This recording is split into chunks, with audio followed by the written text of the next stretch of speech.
Salut la famille BMC. Qui de mieux pour inaugurer nos invités de la saison 3 qu'un petit frère de l'INF Clairefontaine?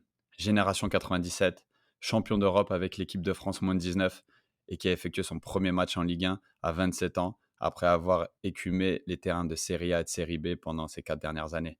Reste branché, c'est un entretien qui vaut vraiment le détour, avec des valeurs communes, quand bien même la différence d'âge.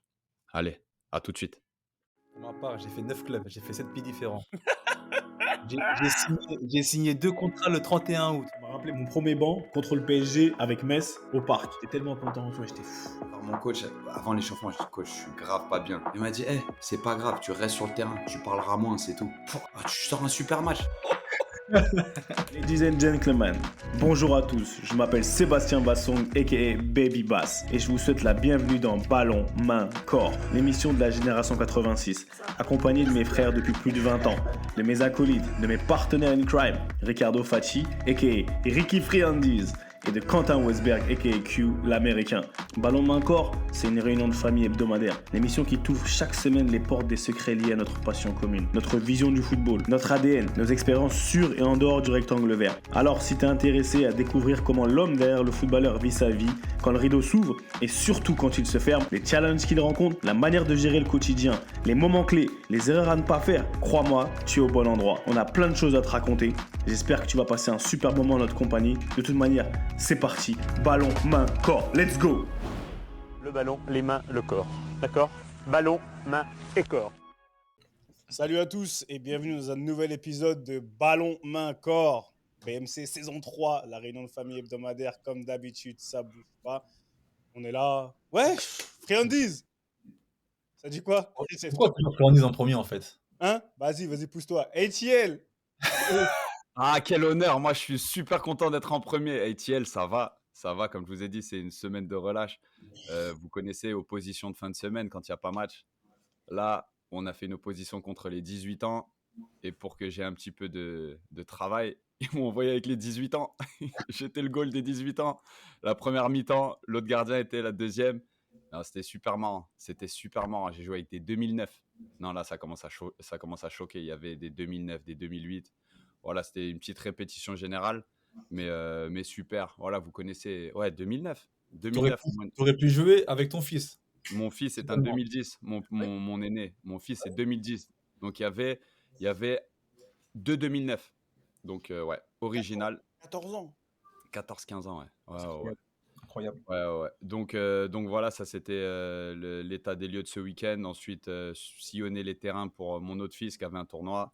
Vous connaissez la vie de Daron sous la chaleur, franchement, sous la chaleur de fou. Les gens, vous avez déjà vu ça? Déjà, les Américains, vous connaissez, ils amènent des chaises, ils s'asseyent au bord des terrains. Mais maintenant, tellement il fait chaud, ils amènent des parasols. Il y en a qui ont les tentes, des super settings, tu vois. Nous, encore inexpérimentés, chaises, cagnards, enfants, peau luisante, laisse tomber. Non, un bon week-end. Franchement, bon week-end. Aujourd'hui, c'est journée en ligne pour les enfants et c'est l'anniversaire de mon deuxième fils qui a 12 ans aujourd'hui. Ok. Donc, on va passer une super journée ensemble. Et puis en attendant, j'ai hâte d'entendre ce qui se passe du côté de Rambouillet, du côté de London. Mais là, je suis vraiment content pour notre invité. Là, on a un petit frère pour la première fois. Bref, je te laisserai l'introduire. Je fais pas le taf maintenant, mais super content. Friandises, ça se voit, il est excité, l'américain. C'est pour ça que je laisse l'honneur à Q parce que tu sens il est content le boug là. Aujourd'hui, là. Toujours de l'énergie, les gars. Vous connaissez le motto dans la famille. Ton Ah, énergie est contagieuse. Je le répète tous les jours à mes enfants. Aujourd'hui plus que d'habitude. Mais non, tranquille, pareil. Bon, écoute, moi j'ai sorti le. Pour ceux qui nous regardent sur les plateformes, j'ai sorti le t-shirt de circonstance. Hein. C'est la famille Claire, c'est la famille Brittini, c'est la famille Esson, tout ça. Donc forcément, non, moi aussi content d'être avec vous aujourd'hui. On a un bel invité. Et puis sinon, moi de mon côté, tranquille, hein, comme d'hab, depuis quelques semaines. Mois d'août, inactivité, assez on va dire, particulier, assez étrange, mais on profite. Je profite des enfants. Les enfants, je les emmène à gauche, à droite, à leur stage de basket, de football, tout ça. Donc voilà, on est là au calme et on profite hein, quand même de ce moment un peu calme, tranquillement. est-ce que c'est le calme avant la tempête, friandises, pour toi? Alors là, il n'y a aucune tempête à l'horizon, mon gars. Tout est calme. Tu sais, la mer calme, là, il n'y a rien qui se passe. Là, je suis en plein milieu du Pacifique, il n'y a rien qui se passe. Non, on verra pour l'instant, tranquille. Après, comme je te disais, j'en profite pour peaufiner deux, trois trucs. Tu sais, je suis en plein MIP, en plein diplôme de management. Donc, j'ai des dossiers à faire, des présentations aussi à mettre en place. Donc, ça me permet aussi d'anticiper tout ça. Après, ouais, de prêt pour les prochains défis. Donc, on avance tranquillement. Bien, bien, Et bien. toi? Moi, no, London, pareil. Ah, début de la première ligue. La première ligue, ça a recommencé. C'est Ouais. comme, tu vois, c'est un peu comme tu disais, je crois, c'est la semaine dernière. T'as pas eu trop le temps de regarder qui faisait quoi. Parce que les joueurs, ils étaient soit en JO, tout sélection, ça. JO, Copa América, Euro. Et bizarrement, c'est ce qui est bien, c'est que hier, quand on a fait sur BBC la première journée de la première ligue, tu vois, on me disait, oui, on me disait que pour une fois, c'est les Africains qui avaient l'air les plus frais, tu vois, parce qu'il y avait tellement. Ils ont joué sur juste les matchs de qualif et ils ont eu le temps tu vois, d'avoir une pré-saison à peu près normale. Parce que tu voyais des joueurs qui arrivaient et franchement, tu voyais, ils étaient déjà cuits. Tu vois qu'ils n'étaient pas Ah, en fringants, tout tu vois. cas, Haaland, il est déjà en forme, lui, hein. Mais La Haaland, Norvège, ils ont rien joué du tout cet rien été. joué. Ils ont rien joué. Tu voyais même, on en parlait la semaine dernière, Mo Salah avec Liverpool, il était excité. Contrairement à d'autres, j'ai vu Foden rentrer hier et tout. Tu vois que le mec, ça se voit qu'il n'a pas eu de vacances encore. Tu vois. Ça se voit qu'il n'a pas eu de vacances. Il est juste, voilà, il Il est turn, là, il est là, là, ouais. tu vois, il est là. Et mais c'était bien. À part ça, c'est marrant, hein. Eh, tu parles de ton. Tu as joué avec des 2010. Ma fille, elle est née en 2010, Elia, et c'est son anniversaire, tu vois, bientôt là. Mais je crois que le monde, il s'arrête. Je crois que le monde, il s'arrête. Ça veut dire que ce que j'ai fait ce week-end, c'est tellement important pour elle. Et comme moi, j'en ai strictement rien à foutre des anniversaires. J'ai jamais Ah, été. c'est méchant, toi. Bah, ta Non, fille, quand même. je parle pas celui de ma Ta fille, fille. quand Je même. parle de moi. Je parle de moi, de mes Ah, anniversaires. bon, Je parle de bon, mes anniversaires, tu vois. ouais. Et en fait, quand tu vois la différence, l'importance que les gens ils apportent à l'anniversaire, des fois, et là, je la vois. Frère, c'est comme, tu vois, elle est en train de préparer. C'est limite si elle va acheter son premier appart. Tu vois ce que je veux dire? C'est elle est là, c'est une préparation et tout. Et là, moi, Elle fait les plans de table, hein. elle fait des plans de table, elle fait des plans, il faut qu'il y ait ceci. Et moi, je suis là, je regarde comme ça. Je me suis dit, vas-y, tranquille. Ah, frérot, 2010. Ça veut dire, elle aura 14 ans. Elle rentre dans l'adolescence, mon gars, ça y est, hein. Qu'est-ce que tu dis, elle rentre? Eh, Elle j'ai est déjà les 2 pieds ouais, dedans. Elle est déjà Ricky, on dedans. a tous des 2010. Moi, mon grand, il est les 2 pieds dedans. deux pieds, la tête, tout. Ouais, Frérot, c'est vrai, moi, c'est vrai ça. qu'ils sont plein dedans, en fait. Ouais, Et 14 ans, c'est je déjà. me rase pas là en ce moment, je me rase pas, ça sort. Ma calve, elle pousse encore plus vite. Elle est en plein dedans et je le sens bien, frérot. Mais par contre, elle a raison, cette battante. Petite note sur les anniversaires. Ah, j'étais un petit peu comme toi, c'était vas-y, on fête pas. Maintenant, je lâche jamais une bonne occasion de fêter un anniversaire, de faire quelque chose. Ouais, vas-y, on fait pas des Sweet 16 de partout, hein, des birthdays de ouf. Mais on toujours la bonne opportunité de célébrer en famille. Tu vois, moi, ça y est, en plus, j'ai instauré une petite tradition. Quand c'est mon anniversaire, j'achète un cadeau à tout le monde. Et ça, tu sais quoi? Ça booste l'énergie des gens. Les gens, ils sont contents pour eux parce qu'ils sont contents pour toi, tu vois. Et qui Mais c'est un Q, carry. mais Q, comment il est relou dans la bulle, lui. Oh là là. Eh, mais non, Ricky, c'est un carry. Je te jure, avec des carry, il est vraiment. Non, c'est très Ils fort, Q, installent, franchement. ils Non, installent fort, je rigole, hein. non, mais ils Fort. installent des trucs spéciaux que nous, on fait pas chez nous en Europe. Tu vois, là, il a installé une tradition, je te jure, c'est vraiment américain. Genre, en gros, maintenant, les Westberg, ils font ça. Et ça va durer dans le temps. Mais t'inquiète, on Non, va. mais franchement, c'est une belle initiative. Mais C'est Tente-le, tu verras. tout Tu le verras, monde. ça donnera tu sais, une saveur différente aux anniversaires. Et comme je t'ai dit, ça n'a pas besoin d'être des demi-mariages, hein. Mais c'est un truc ouf. Perso, mon birthday, il est passé la semaine dernière, le 4. J'ai eu aucun cadeau.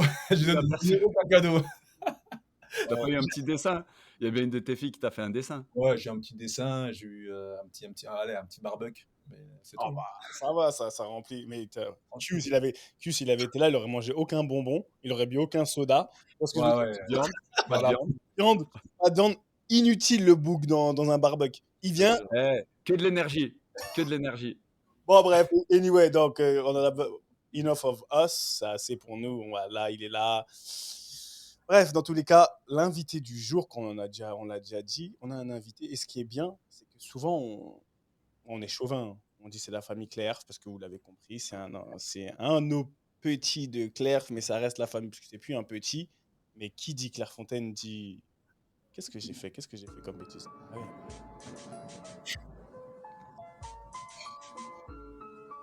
Il n'y a pas l'assassin, Ricky, t'inquiète.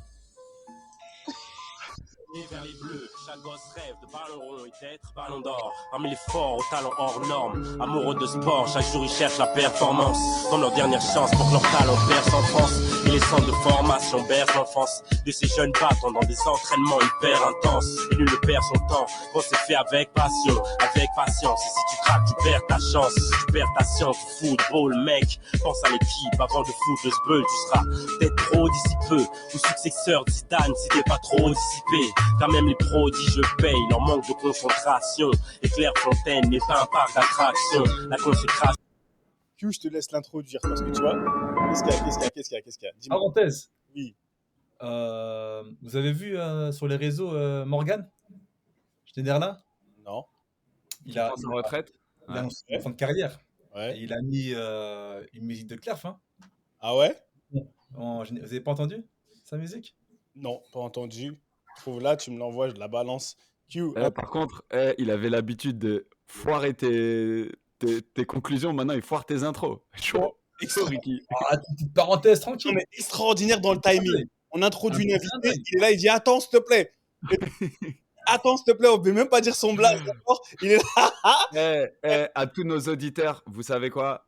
Vu qu'on est dans une réunion de famille, et encore plus une réunion de famille, Flo, mon gars de Clerf, comme on se checkait tous les matins à l'époque, Monsieur Flo Hayet, bienvenue à la réunion de famille hebdomadaire de Clerf. Merci les gars, merci pour l'invitation. Ça me fait super plaisir d'être là et de pouvoir discuter avec vous.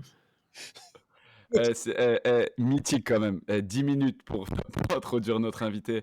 C'est vraiment qu'il y a, tu vois, un lien familial. Et on sait qu'il nous en voudra pas parce que là, on a été relou. Je fous de ma vie. Non, tranquille, on est entre nous. Comme on est entre nous, il n'y a aucun souci. Flo, comment ça va déjà? Comment tu vas? Raconte-nous, t'es où? Parce qu'en off, on a entendu parler pour nous. Comment ça va? T'es où? Tu fais quoi? Comment va la vie? Bah écoute, là ça va très bien. On a joué hier, premier match en Ligue 1, première journée. On a gagné, une bonne victoire. Donc là aujourd'hui c'est repos. Donc on se réveille avec le sourire. C'est toujours plus facile quand il y a la victoire. Hein. Donc là je suis à la maison tranquillement. C'est clair. C'est bon. Ça, c'est les bons lendemains de match. Hein. Quand tu as gagné, Flo a fait son premier match en Ligue 1 hier. En plus, Auxerre, ils ont arraché la victoire. C'est quoi, franchement, sur le dernier coup franc. Un ballon dans le dos de Dono Léon.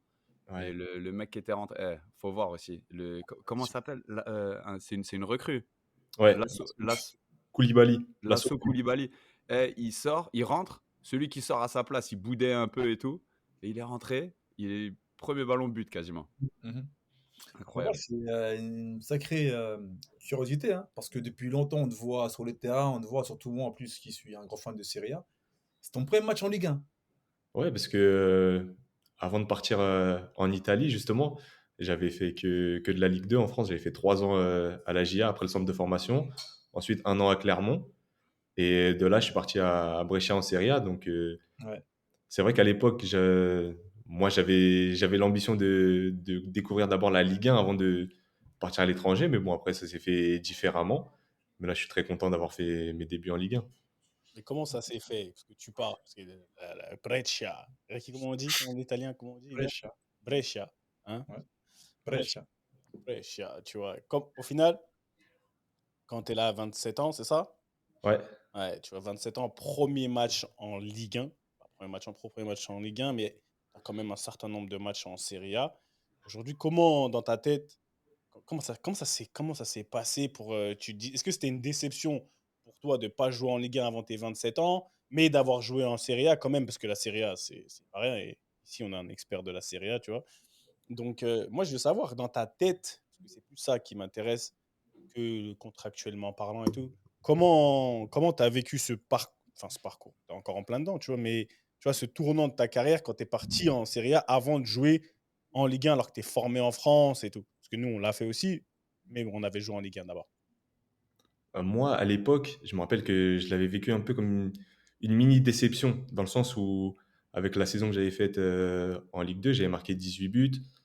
Je m'étais dit, j'aurais sûrement des offres de clubs de Ligue 1. J'avais 21 ans, 21, 22 ans. Je me disais, bon, ça doit attirer un petit peu. Au final, le mercato avançait, il n'y avait pas trop d'offres, etc. Il y avait des petits contacts avec des clubs de Ligue 1, mais personne passait à l'action vraiment. Donc à ce moment-là, il y a Brescia qui arrive. Je vais pas mentir, je connaissais pas du tout le club. Il venait d'être champion de Série B.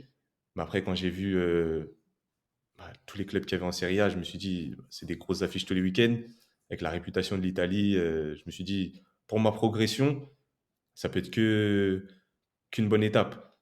Mais voilà, aujourd'hui, je fais mes débuts en Ligue 1 en France à 27 ans, mais je suis pas. Quand je regarde derrière moi, je suis pas du tout déçu. Je suis plus reconnaissant de tout ce que j'ai pu apprendre, tout ce que j'ai pu faire dans ma carrière à mon niveau, et je suis vraiment reconnaissant de ça. Mhm. Et au final, Q, tu étais là, c'est normal. Dans Q, je crois que tu allais allumer. Moi, j'ai là les questions quand tu me dis ça. Parce que, tu vois, tu as dit quand tu étais en Ligue 2, et on parle de manière ouverte, on est entre nous, pour qu'on puisse, même, je sais pas, pour tout un chacun d'entre nous. Quand on est en Ligue 2 ou même en Ligue 1, souvent on se dit, tu vois, j'ai quand même marqué 18 buts, tu vois, j'ai fait telle chose. Selon ta vision des choses, c'est bon, quand je dis la tienne, la nôtre en tant que joueur, enfin, on se dit c'est normal, j'ai fait une bête de saison. Donc, automatiquement, on se dit qu'on va venir nous chercher. Maintenant, avec le recul, oui, il y a quelques années qui sont passées, et tu es encore en plein dans ta carrière, et pour nous, avec le recul, est-ce que des fois, on ne se dit pas que notre vision de ce que nous, on a fait de bien, c'est vraiment pas la même que les acteurs du football pour qu'ils viennent nous chercher? Parce que là, quand tu regardes, tu te dis, j'ai marqué 18 buts, je suis un attaquant, je suis jeune, pourquoi au final, on ne vient pas me chercher? Pourquoi? Et c'est la réflexion que souvent, moi, je veux, comment dire, influer chez les gens, dire que ce que tu penses de toi n'est pas forcément ce que le monde du football, dans le business du football, Pense de pense toi. de toi. Et c'est là où nous, je pense, en tant que joueur, des fois, tu vois, on a du mal. Parce que je parle avec un joueur, comme je disais la semaine dernière, qui est en instance de transfert. Je lui ai posé la question, elle était comment ta saison? Il m'a dit, j'ai fait une bête de saison. Je lui ai dit, ok. Alors, il y a un truc qui bloque. Ça vient pas, mais tu as fait une bête de saison. Et c'est là où je pense qu'il faut qu'on apprenne. Mais toi, comment, aujourd'hui, à 27 ans, étant en pleine carrière, comment tu vois ça? Est-ce que tu arrives aujourd'hui à le voir ça? Et même pour Q et Ricky, on est là, on discute. Est-ce que vous aviez réussi à le voir avant? Bah, moi, maintenant, je me dis que à l'époque, c'est vrai que je me disais, j'ai fait une bête de saison, j'ai beaucoup staté, je suis un attaquant, je suis jeune. Normalement, je coche les cases, enfin, selon mes critères à moi à l'époque.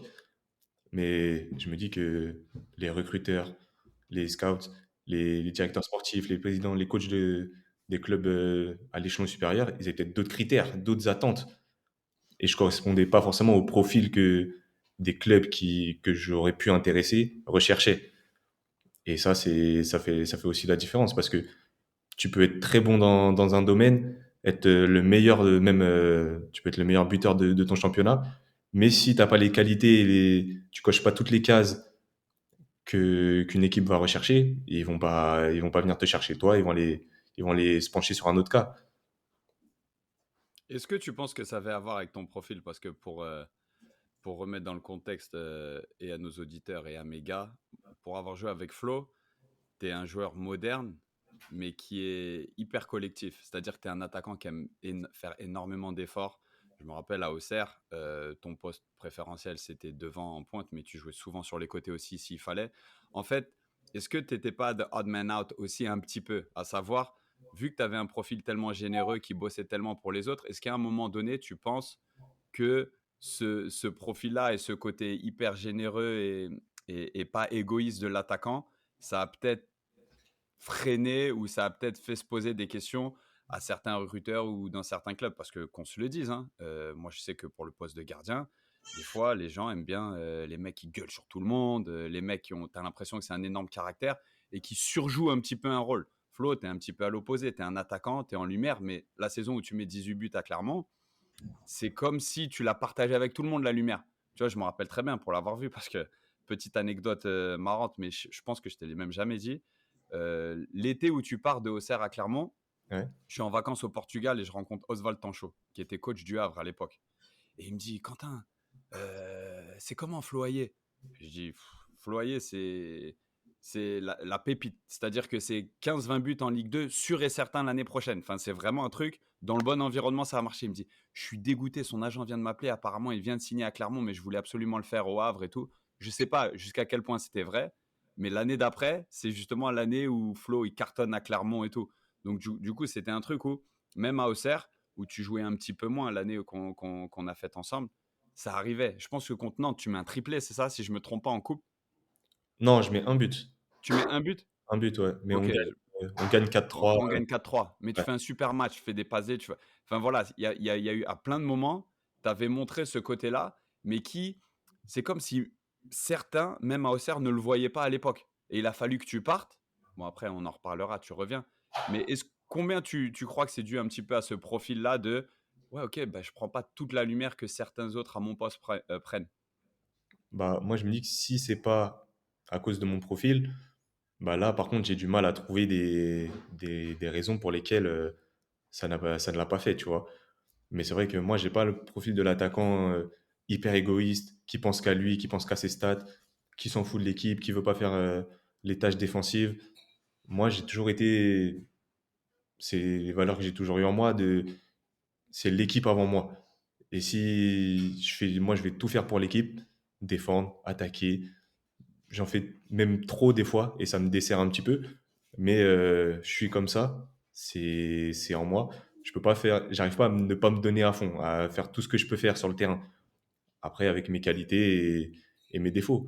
Mais c'est sûr que c'est pas forcément rassurant, entre guillemets, pour un club qui a besoin d'un mec qui est devant et qui pense uniquement à lui avec un gros écho et qui pense qu'à marquer des buts. Même si bah, je l'ai montré que on peut être altruiste, généreux dans les efforts et malgré tout marquer des buts. Ah, en tout cas, moi, ça me parle, hein. Ça me parle parce que moi, c'est totalement ma personnalité, hein. Moi, j'étais un peu du même genre quand je jouais. C'était au collectif. S'il fallait dépanner, on dépannait. S'il fallait, entre guillemets, pas se sacrifier, mais voilà, prendre un peu sur soi pour faire briller les autres, on le faisait. Mais c'est bien même que tu le fasses. Et la chose positive, c'est que les gens le voient. Et les vrais connaisseurs ou les vrais observateurs le perçoivent. Je pense que c'est aussi pour ça que tu es revenu à Auxerre. Et aujourd'hui, on va dire que la monnaie de ta pièce revient, c'est que maintenant, voilà, tu trouves ton rôle de cadre en Ligue 1, et puis c'est bien. Je pense que garde-le, ça. Il faut pas que tu le perdes parce que plus tu vas avancer dans l'âge, tu vas prendre de l'expérience en plus, et tu vas être catalogué comme un joueur d'équipe, et forcément, tu auras toujours un marché.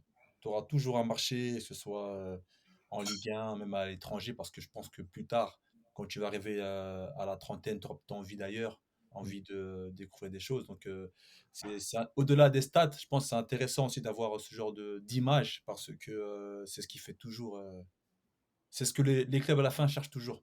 Et en général, hein, ces genres de joueurs-là, ils sont pas forcément en galère, parce que c'est ce que les techniciens veulent aussi, hein, des joueurs d'équipe et des joueurs qui travaillent pour l'équipe aussi. On en parle souvent, on en parle assez, excuse Seb, mais Vas-y, franchement, vas-y, je pense vas-y. que je vais exactement où tu allais. Ouais. C'est que tu peux cartonner une année et en fait la faire fructifier pendant 3-4 ans et ensuite plus rien.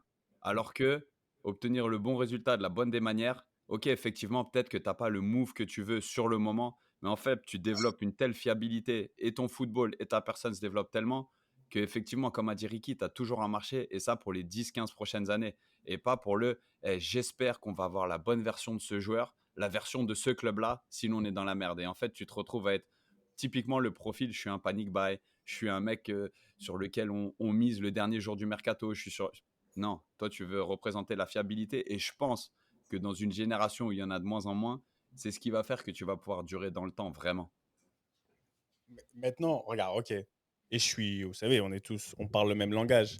Et dans la réalité du moment, et moi, c'est la question que je pose à Flo, est-ce que des fois, quand tu vois comment les gens ils se comportent, comment le football y part, parce que on est vraiment dans la culture de l'instant, on est dans la culture, on parle d'attaquant. Ricky s'est comparé un peu, mais pour moi, c'est deux postes bien différents qui nécessitent des caractéristiques bien différentes. Aujourd'hui, Flo il est attaquant, on attend de lui, tu vois, de manière première, il faut qu'il marque. Mon attaquant, il faut qu'il marque des buts.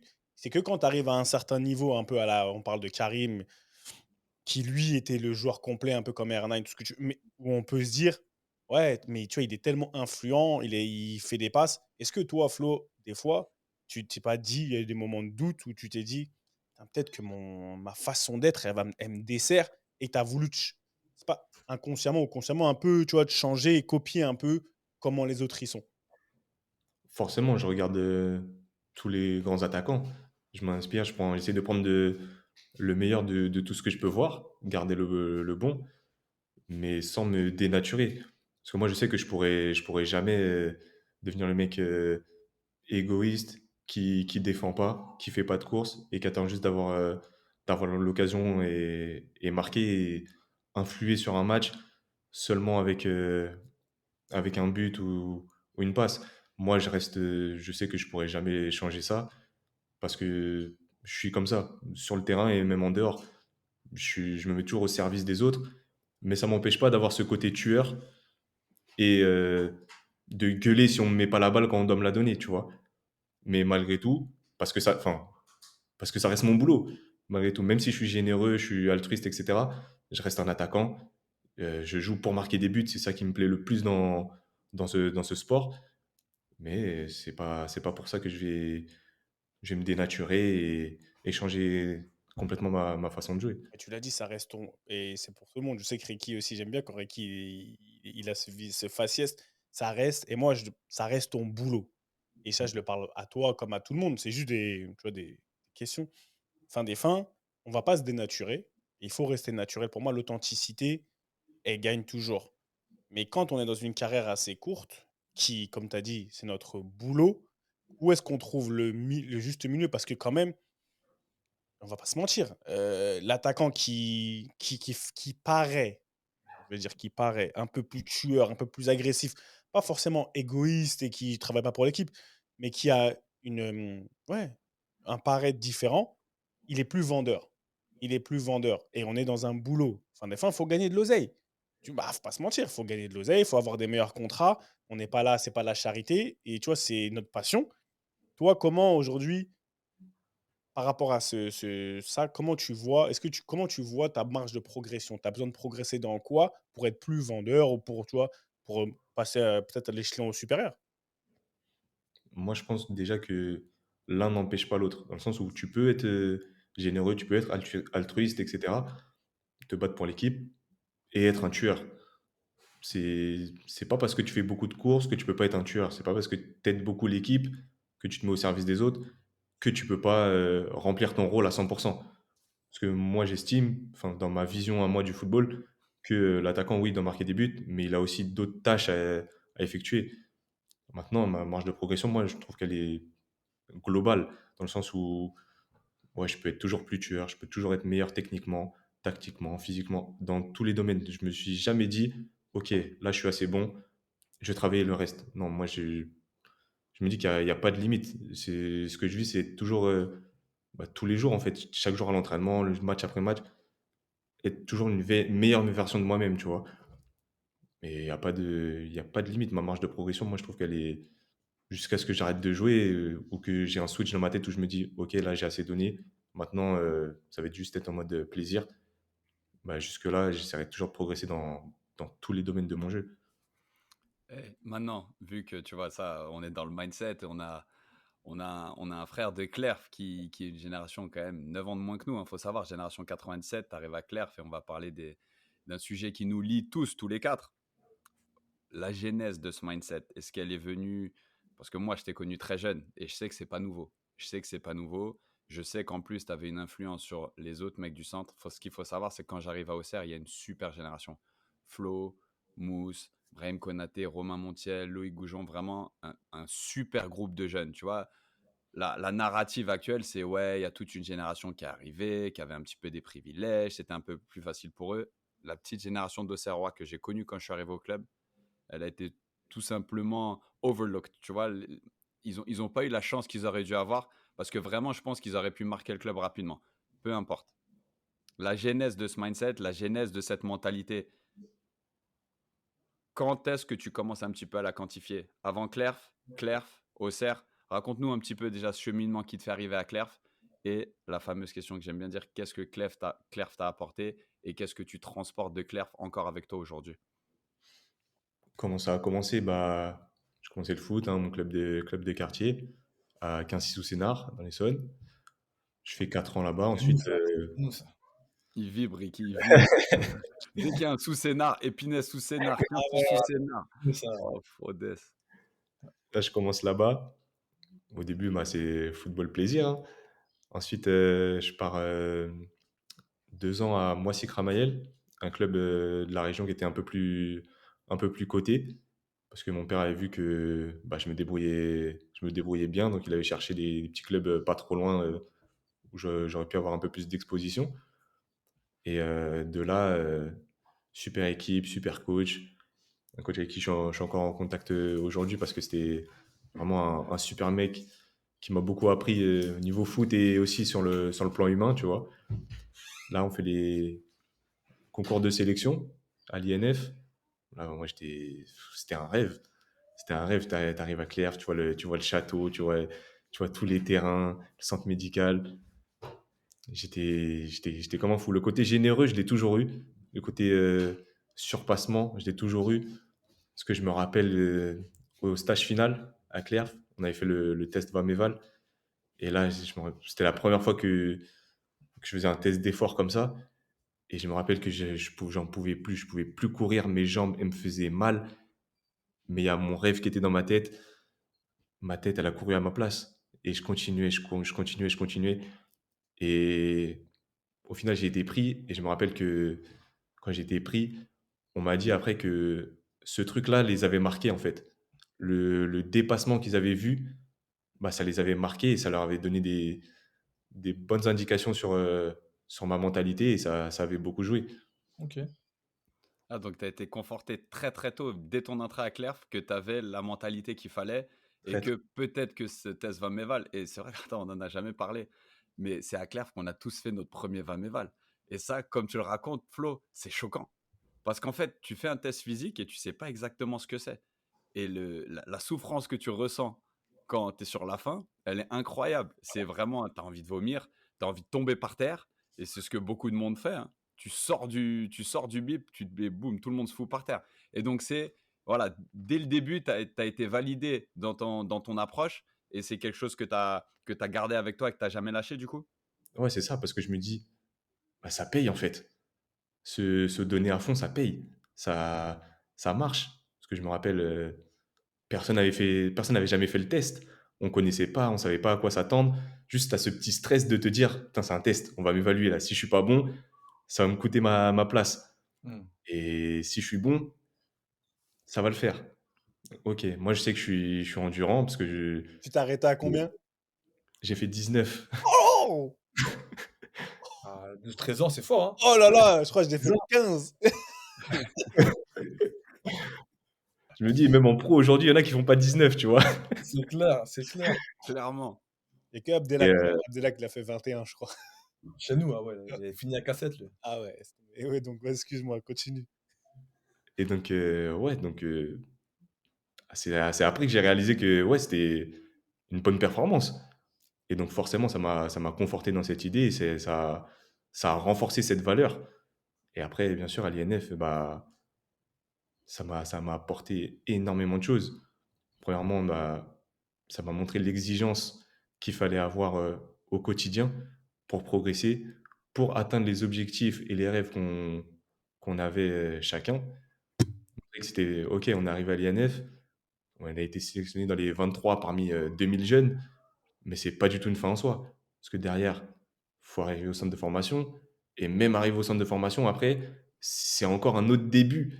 mais c'est pas du tout une fin en soi, parce qu'après, il faut arriver en pro. Arriver en pro, c'est pas une fin en soi, c'est un autre début, parce que c'est le premier contrat. Après, il faut aller chercher le deuxième, le troisième, durer dans le temps. Après, chacun avec ses objectifs. Est-ce que tu veux juste avoir le premier contrat pro?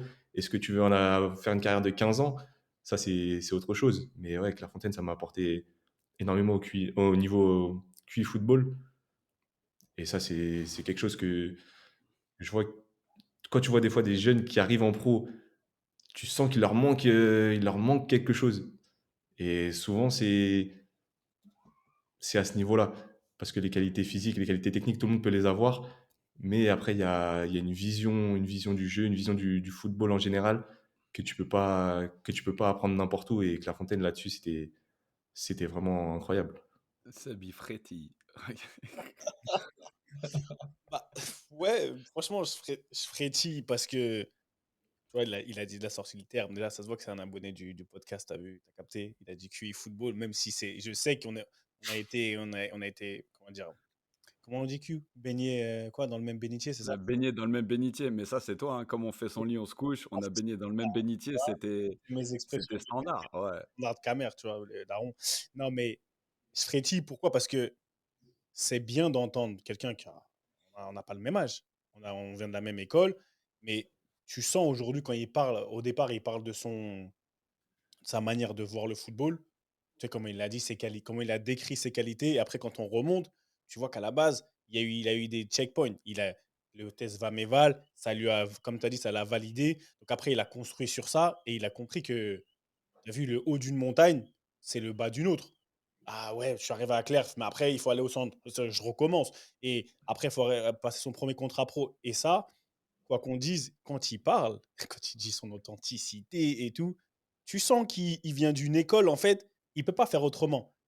Il peut pas faire autre. Et comme nous, quand on parle dans notre authenticité, et là, il parlait de QI football, ça me fait penser à Thierry Henry quand il parle du 2 contre 1. Tu vois, des choses qui, tu l'entends parler, Flo, il doit se dire tous les jours, des fois en pro, mais en fait, mais j'arrive pas à comprendre comment cette personne, elle arrive pas à comprendre ça. Et c'est ça qui pour moi, aujourd'hui, me fait frétiller parce que tu vois vraiment qu'il a été tatoué. Tu vois, il a été tatoué, mais maintenant, on aime bien parler de ça, Coco, rappelle-toi quand Coco et Rups, ils étaient là, ils parlaient de ce côté, voilà. Est-ce que Clairefontaine, ça t'a trop bien éduqué à un moment donné? À quel moment tu as vu comment dire, enfin, pas le revers de la médaille de Clairefontaine? Différence, c'est tout. Tu vois? Hein? La Ouais, différence. la différence, non, mais la différence, mais que ça t'a un peu, ça a joué contre toi. Parce qu'il y a un moment donné, ça joue toujours contre nous. On est entre nous dans notre secte, on a été éduqués comme ça, mais quand on arrive dans un certain monde, moi, je veux savoir, toi, est-ce que ça t'est arrivé? Au final, tu t'es dit, putain, c'est tombé, hein, je suis un peu trop différent et ça me pose problème à cause de ton éducation footballistique, ce QI football dont tu parles. Bah, j'ai jamais trouvé que ça m'avait posé problème, parce que je trouve que c'est un bagage, c'est une force, c'est une arme. Mais par exemple, directement, la première année au centre de formation, bah, tu vois les choses qui sont mises en place, la manière dont on veut que tu joues, les résultats qu'on attend, c'est pas la même chose qu'à Clairefontaine où nous, on était juste là pour être formés, pour nous apprendre le jeu, nous apprendre des principes tactiques, etc. La construction du jeu, la beauté du jeu, en fait. Et arrivé au centre de formation, non, on s'en fichait. On voulait des attaques vraiment directes. On voulait aller juste marquer, juste gagner, se battre avec nos qualités physiques, etc. C'était différent. C'était pas la même chose. Mais malgré tout, même dans ces exigences différentes, tu peux te servir de ce que tu as appris avant pour l'apporter dans les nouvelles demandes qu'on te fait. Et donc, j'ai toujours trouvé ça comme une arme et un bagage important à avoir plutôt qu'un fardeau ou quelque chose qui va me ralentir. Du coup, tu t'es bien adapté quand tu es arrivé au centre à Auxerre? Il n'y avait pas eu de problème avec, je sais pas moi, avec certains joueurs. Je parle seulement sur le plan footballistique, hein. Mm. Des problèmes où tu te sentais à l'aise, tu te sentais prêt aussi pour percer? C'était comment ton approche du centre de formation? Bah, moi, directement, je suis arrivé avec un objectif, je veux être pro. Donc maintenant, à moi de faire le boulot, à moi de travailler. Je suis arrivé, j'ai pas eu de problème sur le terrain. Après, c'est comme maintenant en pro, ça peut l'être. Tu as des nouveaux coéquipiers, une nouvelle équipe. Faut s'adapter, il faut prendre des nouveaux automatismes, mais sans que ce soit réellement un problème. Est-ce que tu as senti que tu arrivais avec un temps d'avance? Parce que si je me souviens bien, tu fais partie de la génération avec les fixes que j'ai pas mentionné aussi, qui avait gagné la Gambardella. Vous avez gagné la Gambardella, mais toi, tu étais surclassé si je me trompe pas. C'est Non, moi, ça? c'est Mousse qui avait C'est gagné la. Mousse qui avait été surclassé? Ouais, Toi, tu étais pas de ce groupe? non, moi j'étais avec les 97 bah, avec ouais, Moussa Diallo. Bah, c'est le seul qui a été Qui a pro été surclassé? à la GIA, ouais. Ouais. Ouais, quand je suis arrivé, ouais, en 17 NAS, il y avait aussi les Brahim Konaté, Samet Kilic, Loïc Goujon, que tu as connu. Ouais. Et un temps d'avance, oui et non, parce que par exemple, il y avait aussi bah, Brahim Konaté et, Samet Kilic, ils étaient à Clairefontaine aussi. Donc, malgré tout, des cadres de la génération 96 étaient passés par l'INF. Donc, je retrouvais aussi Ok. des, je retrouvais des similitudes, tu vois. Parce que comme c'était des joueurs très importants de l'équipe, ils apportaient quelque chose. Tu sentais leurs pattes aussi dans le jeu de l'équipe. Donc, je me sentais pas déstabilisé. Ouais, il y avait un côté rassurant sur et en dehors du terrain quand tu voyais des anciennes Clerf, des mecs que tu avais côtoyés à Clerf. Et comment ils t'ont reçu? Est-ce qu'il y a eu tu vois, une approche différente quand ils t'ont vu rentrer le premier jour au centre? Il y a eu une connexion plus rapide ou pas forcément? Un petit peu forcément, parce que quand tu arrives dans un nouvel environnement et qu'il y a des personnes que tu connais, bah, c'est toujours ouais, plus rassurant. C'est naturellement, tu vas aller vers eux. Et aussi, naturellement, ils vont venir vers toi. Et pour l'acclimatation, c'est plus facile. Toi, à ton époque, vous avez fait 2 ans ou 3 ans à Clarf? À Claf, on faisait que 2 ans. C'est déjà les 2 ans pour vous, Ouais. hein. Ok. Ok. Alors, maintenant, moi, que ça m'intéresse, parce que tu vois, quand Q nous a dit que tu venais, tout ça, il a dit non, on peut parler de tout. Bien sûr, moi, je veux qu'on parle, parce que je veux que les gens ils comprennent. Parce qu'on fait beaucoup de sujets, souvent entre nous trois. Et après, moi, j'aime bien on en discute un peu, tu vois, quand il y a un invité, quand même. Pas juste pour remonter ta carrière, et on peut faire on peut faire des chassés croisés. Ce qui m'intéresse, c'est qu'aujourd'hui, à ton âge, parce que je pense quand on arrive dans les 27 piges, on arrive quand même presque au pic, tu vois. On peut arriver à vraiment, on est assez expérimenté, on a la forme. Qu'est-ce qui t'intéresse dans le monde? Est-ce que t'es que câblé football, football, football? Et genre, comment tu maintiens ton intellect? Parce que pour avoir le QI football, pour moi, il faut quand même être stimulé par certaines choses. On a fait des épisodes où on parlait de ça, où on disait sois bête et tais-toi. En gros, on veut nous abrutir.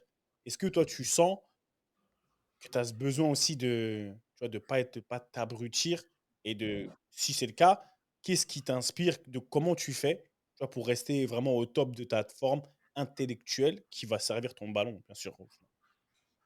Moi, je sais que si je suis concentré que sur le foot, H24, à l'entraînement, chez moi quand je rentre, au bout d'un moment, je vais surchauffer, ça va même me dégoûter presque. Mm. Donc, j'ai besoin de m'évader un petit peu. Je rentre chez moi, l'entraînement il est fini, bah, j'ai ma petite femme, j'ai ma vie de famille, j'ai le fil conducteur de ma vie déjà, c'est ma foi en Dieu. C'est ça qui me guide avant tout. Et je sais que voilà, j'ai ma carrière, elle va durer qu'un temps, et je m'y consacre à 100%. C'est-à-dire que quand il faut être concentré à 100%, je le suis. Mais à côté, bah, j'ai d'autres centres d'intérêt. Je suis un grand fan de football américain. Je consomme plus de football américain que de football.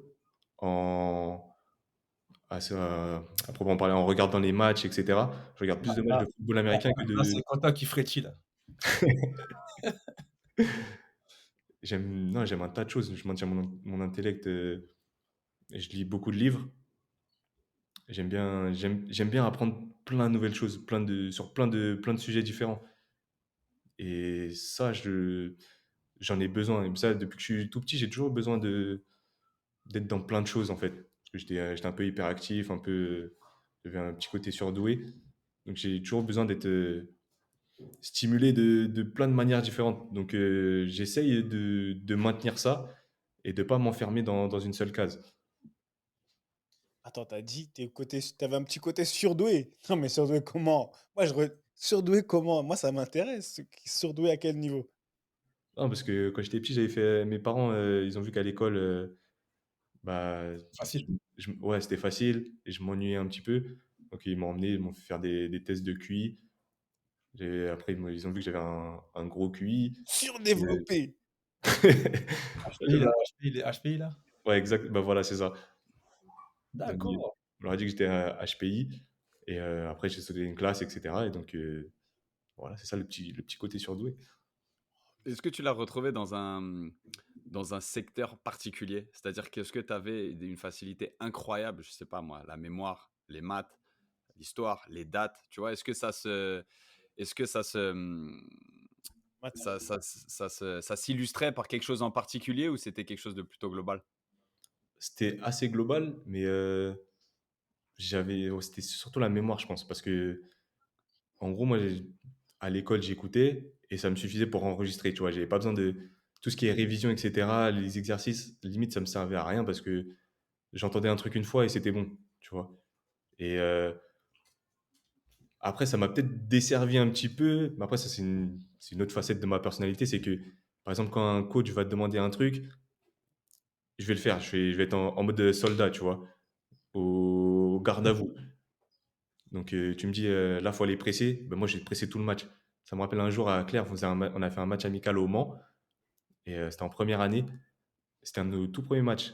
Et le coach, il dit à la causerie, ouais, je veux pas d'économie sur le plan défensif. Moi, j'entends ça, je dis, ok, tu vas voir. Enregistré. Le match commence, je pars en sprint sur le défenseur. Pressing, pressing.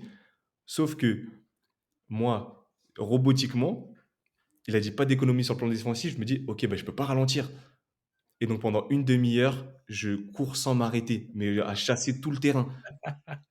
Arrivé à 35e minute, à la mi-temps, j'ai plus d'yeux. Je peux plus rien faire. J'ai la tête qui tourne, je vois les étoiles et tout. Le coach est obligé de me sortir, tu vois. Et après, bon, il me fait reposer. C'était un match amical, donc après, je re-rentre. Et là, tu sais, il m'avait parlé. Il m'a dit, non, mais je sais que j'ai demandé ça, mais calme-toi quand même. Dose, dose, dose. Mais tu sais que c'est marrant ce que tu soulignes, Flo, parce que c'est vrai que quand, tu vois, vu sous cet angle, tu te dis, bah voilà, toi, tu as besoin d'entendre une chose une fois et tu l'exécutes. Ouais. Alors que le coach, il s'imagine qu'il insiste dessus parce qu'il, lui, il pense au 4-5 à qui il faut répéter 100 fois les mêmes choses pour qu'il Mhm. s'en rappelle un tout petit peu. Et c'est là le dosage, tu vois, c'est comprendre son environnement, à savoir, ok, ouais, quand tu te connais toi-même, parce que I can totally relate. Moi, tu me dis, on joue long, moi, ça me saoule, mais je vais le faire parce que tu me l'as demandé, tu vois, et tu pas besoin de me le dire 2 fois.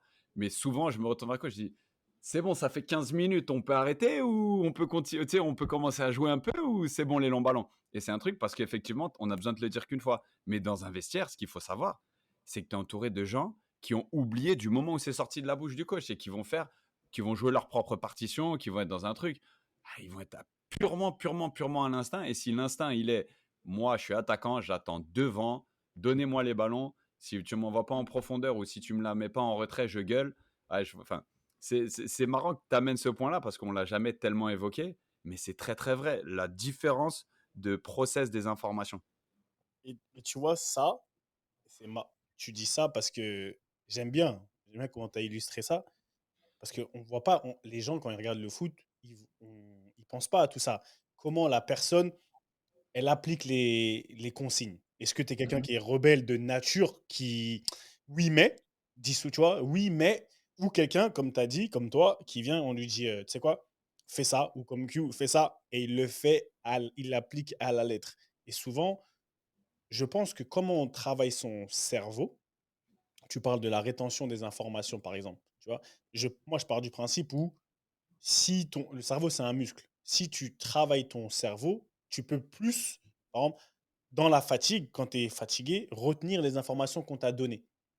Et ça fait la différence, tu vois, entre certains joueurs qui, à un moment donné, quand ils sont dans le jus, bah, ta capacité de te rappeler tes consignes ou de faire la différence, tu vois, quand tu es un peu plus, je sais pas, tu es stressé, bah, souvent, sans le voir, ça fait la diff. Je sais pas si je me fais comprendre.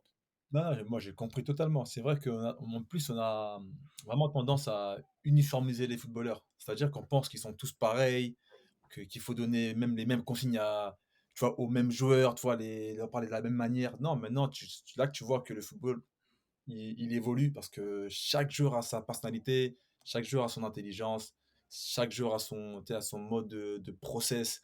Et c'est là que tu vois que aussi, il y a qu'un travail d'un coach, c'est pas facile aussi, hein. Tu sais, la semaine dernière, on parlait des entraîneurs. Tu sais, créer un environnement, essayer d'amener tout le monde vers le même objectif, la cohésion de groupe, tout ça, et c'est très particulier. C'est pour ça que de plus en plus de joueurs s'entourent aussi, d'un point de vue mental, d'un point de vue psychologique. Et c'est important, comme Flo l'a bien dit, de connaître, pas de faire autre chose, mais de connaître autre chose à côté du foot pour développer d'autres facultés cognitives et d'aborder le football d'une manière un peu plus, on va dire, avec plus de hauteur ou plus décalée, si je peux le dire ainsi. Et c'est super important, en fait, voilà, d'éduquer les footballeurs.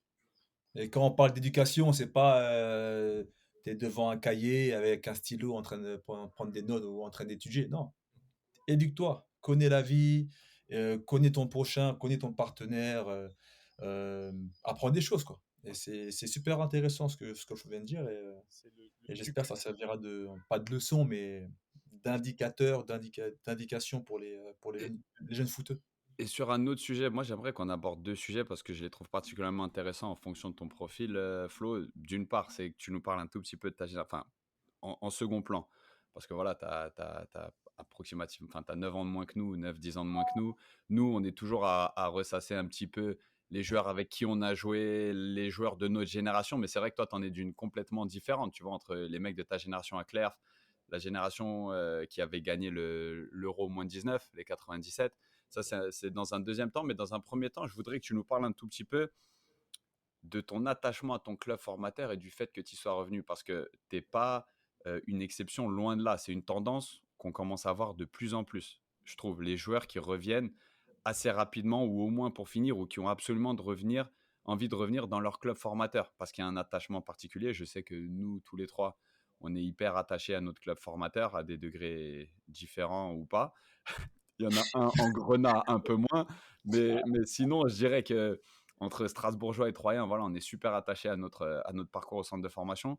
Toi, tu as un coéquipier qui vient de partir presque dans son prime, après avoir été élu meilleur joueur de Ligue 2, Gauthier Hein, qui vient de signer 4 ans, il me semble, à Metz, qui était son club formateur. Non, Toi ça qui es revenu à Auxerre, m'a choqué combien, ouais, c'était presque une rumeur. Je croyais que c'était un fake. Honnêtement, je croyais que c'était un fake. Quand j'ai vu la vidéo d'Auxerre, je croyais que c'était Auxerre qui faisait un fake pour dire qu'il avait prolongé. Peu Mhm. importe ce cas-là, mais c'est vraiment pas un cas isolé, tu en as de plus en plus. Tu as tellement de joueurs qui rentrent à la maison finalement. Ouais. Pas pour boucler une boucle, mais est-ce que c'est la preuve d'un attachement? Tu peux nous expliquer, toi, ce que ça a voulu dire pour toi quand, tu sais quoi, je sais pas qui t'a appelé d'Auxerre ou quand tu as entendu pour la première fois que Auxerre voulait te faire revenir? Bah, je vais parler pour moi personnellement parce que pour les autres cas, je peux Ah ouais, pas. c'est pour toi qu'on Non, veut savoir, ouais. après, c'est pas différencier, hein. Ouais, bah, moi personnellement, je sors d'une saison encore hyper compliquée avec Brescia, je crois la plus compliquée. Mentalement, j'étais rincé. Et là, on me parle de plusieurs clubs qui sont là, qui sont chauds pour me recruter, parmi lesquels Auxerre. Excuse-moi, Flo, je te coupe. Parce Ouais, que tu me dis saison compliquée à Brescia, mais c'est l'année en Série B où tu marques quand même 16 buts, tout est bien, non? Je sais que tu as été blessé à Brescia. Bon, vous avez connu une descente. ouais, Après, tu as été un peu blessé, mais tu as une saison où tu as bien cartonné. Je me rappelle parce que tu étais venu à la Regina, moi, quand j'y étais. Moi, ouais. j'étais pas dans le groupe. Et tu nous avais mis un doublé là-bas. Et tu étais plutôt bien, non, en Série B là-bas? Bien, oui et non, dans le Ah oui, sens où j'ai fait des ouais, bonnes comme quoi, hein, performances. de l'extérieur. Il y a eu des hauts et des bas, Ouais, mais après, j'étais dans un club qui était vraiment instable. Tu vois, en 4 ouais. ans, on a changé 13 fois d'entraîneur. Incroyable. Et je me dis, la majeure partie des footballeurs, tu vois, dans leur carrière, ils n'ont pas 13 entraîneurs. Moi, en 4 ans, on a changé 13 fois d'entraîneur. T'inquiète pas, moi aussi, en 2 ans à la Regina, j'en ai connu au moins 6. Ouais, 2 présidents, 3 directeurs sportifs. voilà, donc c'était mouvementé. Ouais, je connais ça. J'ai eu une saison ouais, qui a vraiment bien marché, où j'ai marqué 16 buts. Mais malgré ça, je me sentais pas bien là-bas, tu vois, dans l'environnement global. Ouais. Mais c'est pas après cette saison-là, c'est 2 ans après, où là, carrément, on jouait les play-outs, on descend, on était même descendu en série C. Après, ils ont été repêchés administrativement. Mais c'est à la fin de cette saison qui était catastrophique. Ah ouais, d'accord, bah, à la place de la Regina. Voilà, exactement. Ouais, c'est quand Exactement. quand le club fait faillite, ils descendent Ouais. et Cette, d'accord. cette saison-là, je marque 9 buts dans une saison où on fait des séries de matchs mais catastrophiques. On a fait 17 matchs d'affilée sans victoire. Mmh. Et au niveau du jeu, bah, je vous en parle même pas. C'était chaotique. Moi, je me rappelle, j'étais attaquant, mais je pétais les plombs. J'ai fait 8 ou 9 matchs d'affilée sans faire une frappe. Tu vois, pour te dire à quel point c'était compliqué. Et non, mentalement, j'étais rincé à la fin de cette saison.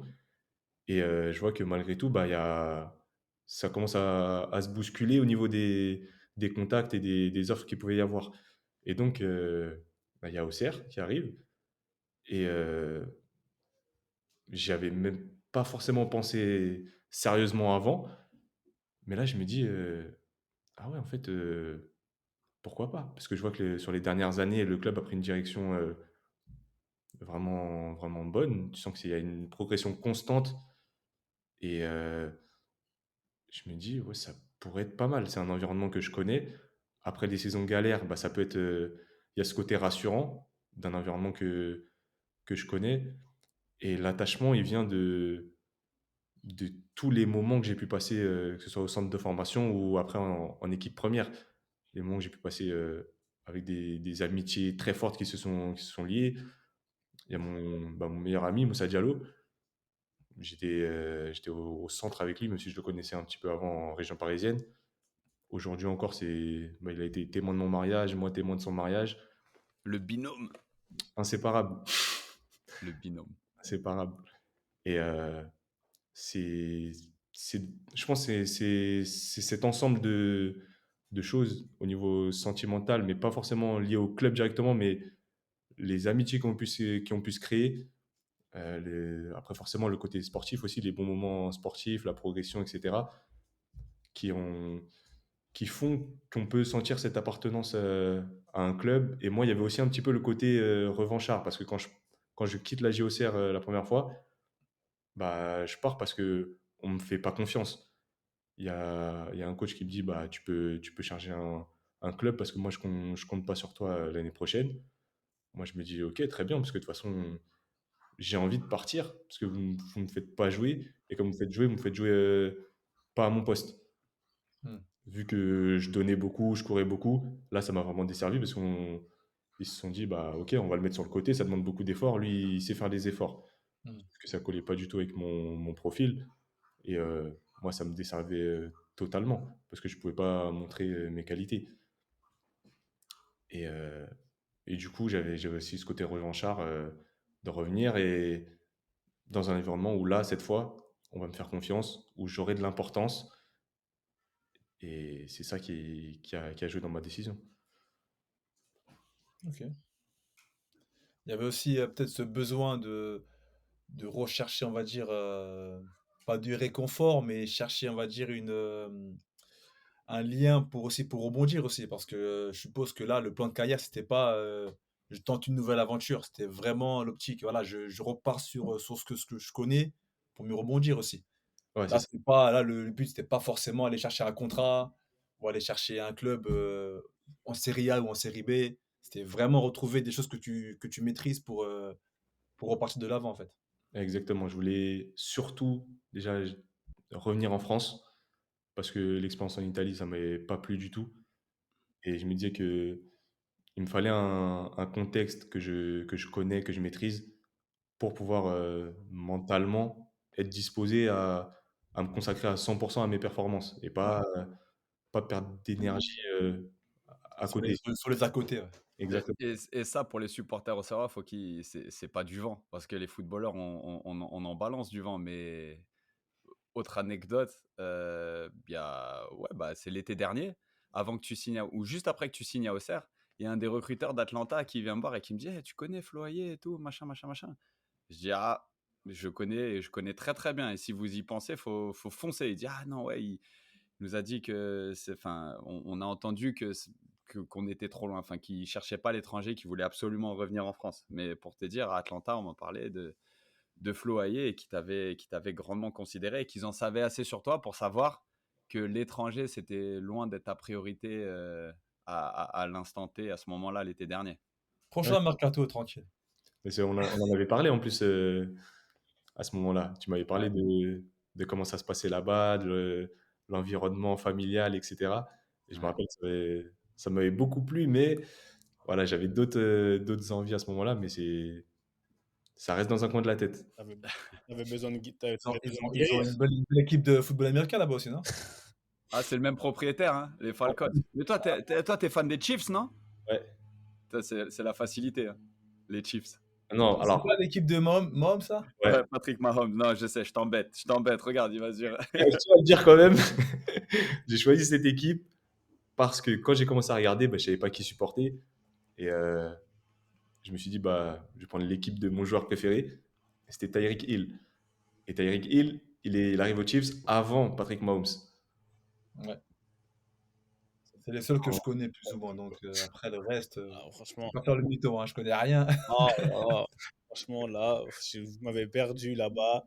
Moi, je jouais à l'époque, on jouait je sais pas, si c'était la Sega, il y avait des jeux, c'était les 49ers, je sais pas quoi, et j'ai joué à des jeux à la Sega. On jouait Les Dolphins, tout ça les là. Dolphins. Ah, Non, ok. Patrick Mahomes, on est sur un crack intergénérationnel.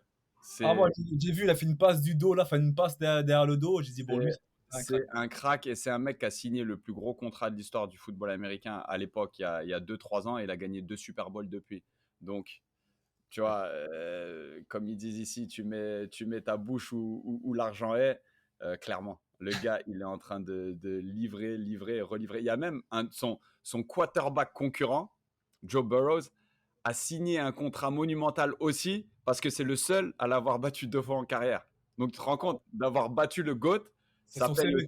Oh, Ouais, c'est incroyable. C'est c'est bon. trop Après, dingue. on est sur un autre sujet et on en parle en off avec Non, Flo mais parce que ça peut être lié parce que forcément, là, on parle de football américain, du coup, la MLS, ça pourrait t'intéresser à terme, non? Franchement, ouais. Je pense que ça pourrait être la suite logique pour toi. Dans, dans, dans Théma, comment il dirige ta, terme, je Théma, comment je il sais pas. dirige ta réponse. On Eh, sait, Flo, on est en famille. Tu peux dire, Ricky, t'es relou quand tu fais le journaliste. Non, Triste. pour l'instant, le maintien, on sait, il n'y a pas de Giroud ici. Non, mais ça non, t'intéresse. franchement, L'année honnêtement, prochaine, mais pas en fin de carrière ou plus tard ou pour à l'entraîner. l'avenir, c'est vraiment quelque chose qui me parle et qui m'intéresse. Honnêtement, c'est vraiment quelque chose La que MLS ou j'aimerais. l'étranger? L'étranger en général, mais particulièrement la MLS, ouais. C'est quelque chose qui m'attire. Ah, parce que là-bas, ils font que courir, hein, les mecs, hein. T'inquiète, tu peux. Ils physiquement, Il aime courir, il aime il est courir, physique, il est physique, il donne tout, il kiffe l'Amérique. Il court, mais est-ce qu'il court plus qu'en Italie?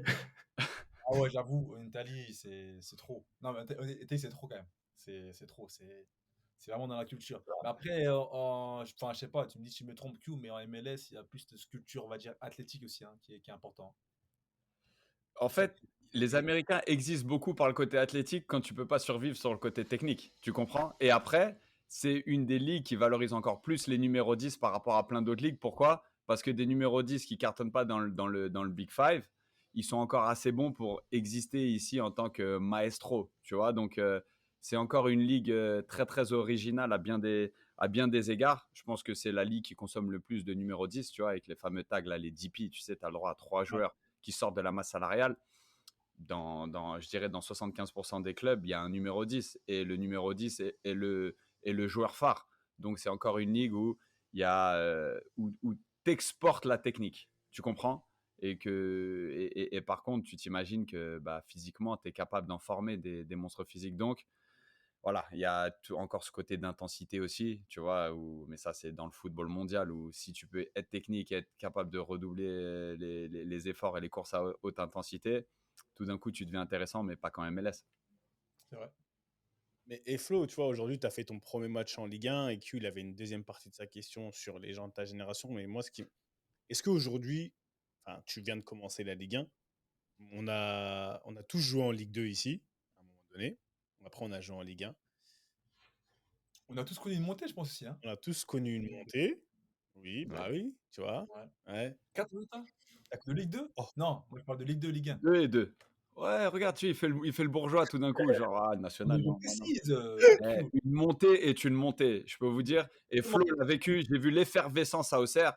ouais. Non, Une je parle montée de Q. est une montée. Je parle vraiment de Ligue 2, Ligue 1. Après, Ligue de Ligue National, 1 2. CFA 2, tout ça, on compte pas. Ah, CFA2, tu vois ce qu'il dit. National, ça, on laisse. Là, on parle de Ligue 2, Ligue 1. Quel bourgeois. Ils sont Ah, bourgeois. l'homme du peuple, il est parti. Ils sont Non, c'est juste une précision. Si t'étais monté avec ces chartes, mon pote, et si t'étais pas descendu, je peux te dire qu'on en avait entendu. Pas compter. Je serais encore en train de jouer, je pense, là. Et donc, aujourd'hui, toi, Flo, tu as joué en Ligue 2. Est-ce que tu vas le découvrir? Tu l'as vu hier. Parce que, voilà. Je pense qu'il y a une grosse différence entre la Ligue 2 et la Ligue 1 et en quoi toi, tu vas pouvoir t'adapter plus rapidement par rapport à à ce jeu Ligue 2, Ligue 1. Bah, de ce que je vois jusqu'à présent, c'est que il y a plus exigences, pardon, au niveau technique, parce que quand tu perds un ballon, ça punit direct. C'est plus technique, plus physique, ça va plus vite, et il faut être plus concentré du coup. Et faut faire mal dans les 30 derniers mètres, que ce soit défensivement ou offensivement, parce que c'est là que ça compte. Donc peut-être on te laisse un peu plus d'espace on va dire, au milieu de terrain, etc. Parce qu'en Ligue 2, peu importe où tu reçois le ballon, directement on te tamponne, on te rentre dedans, on te met le genou dans le dos, tu vois. Là, c'est différent, mais quand tu sens que quand tu arrives dans les 30 derniers mètres, c'est plus pareil. Et donc, c'est là qu'il faut être clinique, il faut être efficace.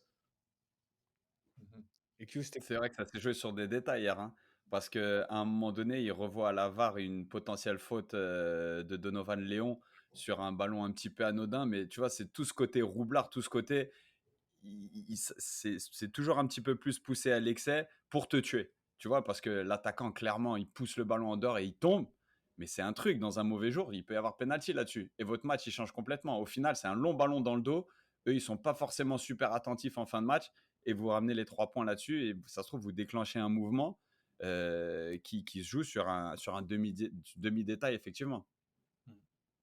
Après, moi, pour avoir bien suivi la Ligue 2 l'an passé avec Amazon, j'ai suivi vraiment quasiment tous les matchs même. Je pense que ça va être aussi le changement de statut aussi.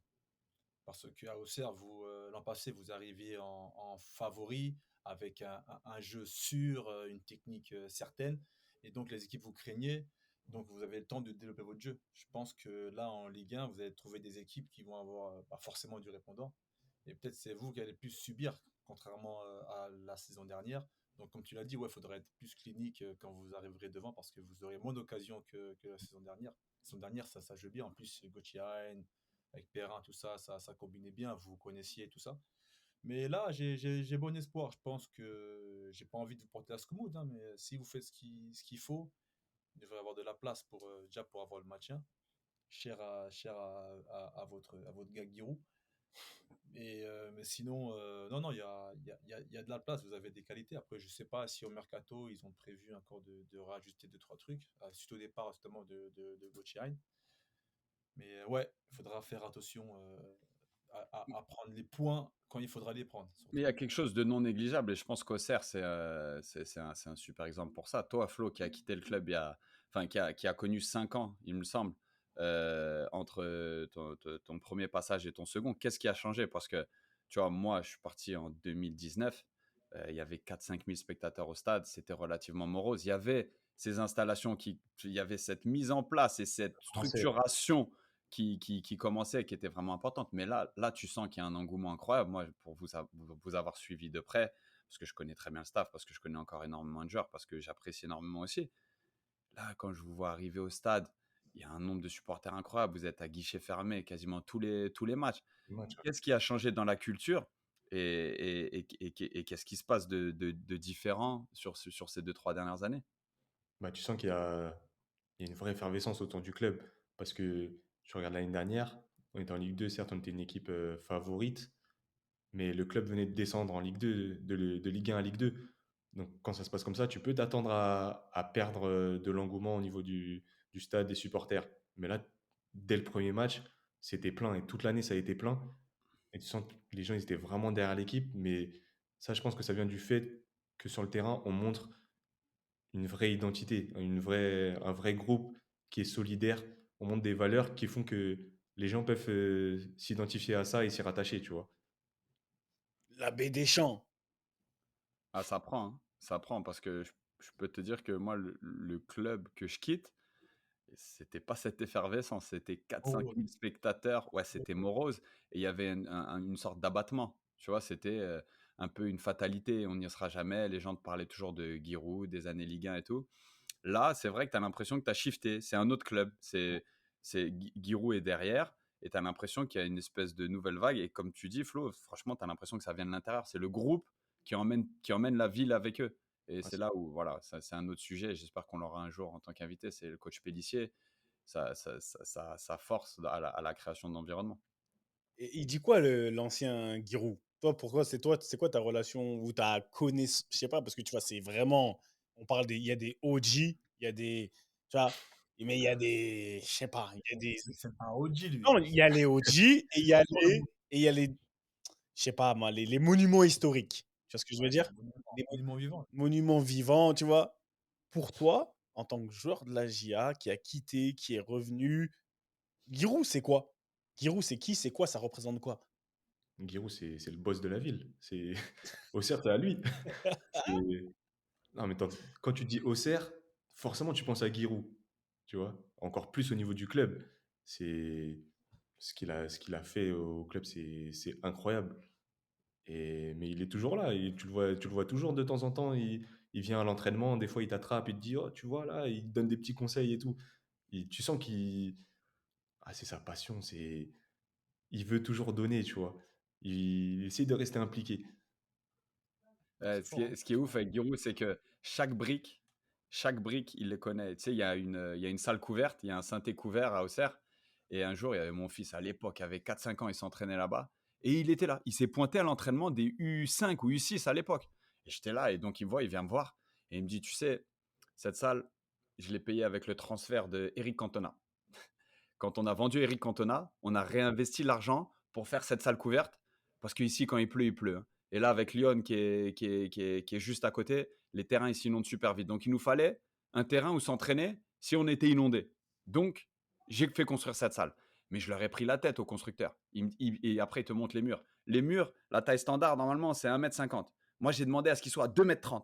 Comme ça, on pouvait s'entraîner techniquement. Et puis, comme ça, on ne fracassait pas les parois. Le gars, il connaissait chaque endroit et chaque discussion avec lui, c'est un cours d'histoire. Quand il n'est pas en train de te dire que les kinés, maintenant, les bottes, c'est pas les massages et tout. Il y a aussi des côtés un petit peu plus vieux jeu. Mais Giroud, c'est quand même.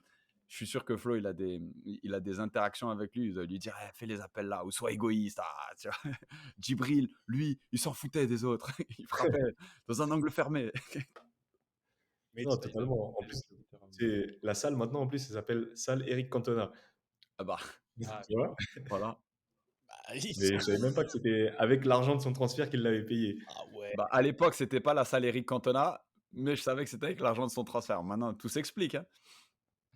Je te devais demander ton attaquant idéal, ton attaquant chez qui tu t'inspires. C'est qui?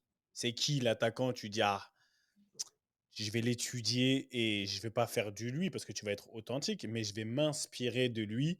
Parce que là, j'ai entendu parler de Jib, là, parce qu'il dit Giroud, qui est Auxerre, dit Jib. En fait, ouais, aujourd'hui, dans le monde, que ce soit à l'ancienne ou dans le monde moderne, c'est qui? Moi, ça a toujours été Didier Drogba. Depuis que je suis petit, ça a toujours été lui. Toujours regardé, mais jusqu'à aujourd'hui, je regarde toujours les vidéos, les compiles de buts, etc. J'ai toujours regardé et je regarderai toujours. C'est mon modèle. DJ. C'est Ah pas oui. mauvais. Non, mais enfin, ça se comprend. Enfin, je veux dire, il n'y a pas de débat. J'aurais préféré que tu dises Samuel Eto'o, mais bon. Mais non, je rigole. Oh là là. C'est un ouf, toi. C'est pas. Seb, yeah, Seb, il y a des gens qui disent que t'es picousé Samuel Eto'o, hein. Oh, ça fait plus d'une fois. C'est pas grave. Et ça fait quoi?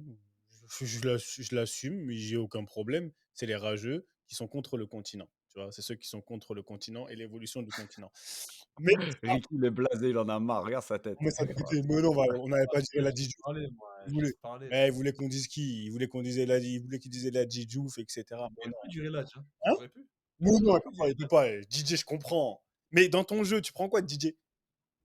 Tout, le jeu de haut but, Ouais. les déplacements, le jeu de tête, Je la tête. finition. Le jeu de tête, je vais te donner un truc. DJ, il vient. Le truc où c'était super compliqué, dégagement du gardien. La majeure partie des attaquants, tu vois, ils sont. Moi, je suis défenseur central, ils sont à côté, tu les sens, il va aller. DJ, il venait de l'arrière, de mon arrière gauche, tu vois. Il venait en mode latéral, faire dévier les ballons.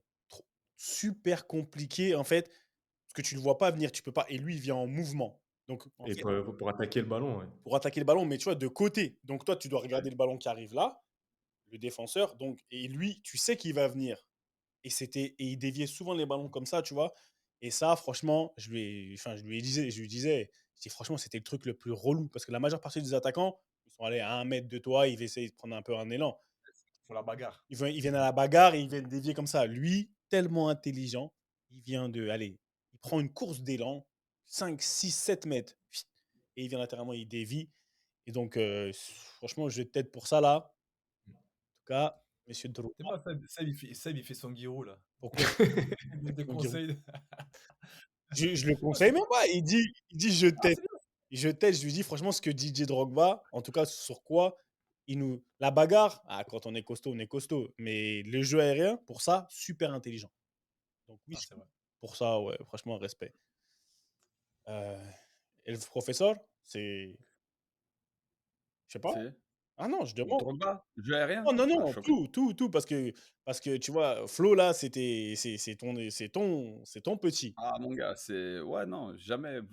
Flo vous le dira, j'ai jamais dit mon petit, mon si, mon gars de Clerf. Voilà, parce que quand on arrive dans un endroit, c'est vrai qu'on. Et puis, il y en avait deux, trois autres, hein, Ben Youssouf, Brahim Konaté. C'est vrai qu'il y a ce côté rassurant et on se connaît assez. On fait ce podcast pour une raison, c'est qu'on a ce lien tous ensemble, tu vois. Et c'est quelque chose, on avait, on avait ce rapport plus spécial, quand bien même on s'était pas côtoyé là-bas.